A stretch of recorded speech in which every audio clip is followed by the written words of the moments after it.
લઈ જવામાં આવે છે, ત્યાં મારા વિરુદ્ધ ગુનો દાખલ કરવામાં આવે છે.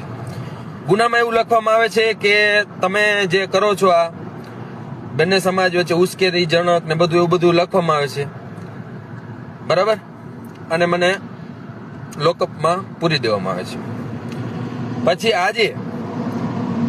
આજે મને સાંજે 4 સાડા 4 ની વચ્ચે છોડવામાં આવે છે, જામીન મળી જાય છે, બરાબર. તો 2 દિવસ 2.5 દિવસ હું જેલમાં હોઉં છું જામનગર.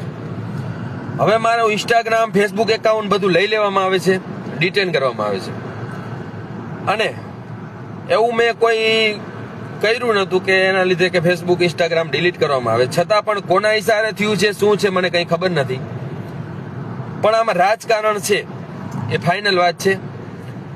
અને કંઈ વાંધો નહીં, મારું ઇન્સ્ટાગ્રામ ફેસબુક એકાઉન્ટ ડિલીટ થી હું પાછો ઊભો થઈશ, પાછો મેદાનમાં આવીશ, હિંમત હારી નહીં જાઉં, સમાજ માટે લડીશ અને લડતો રહીશ.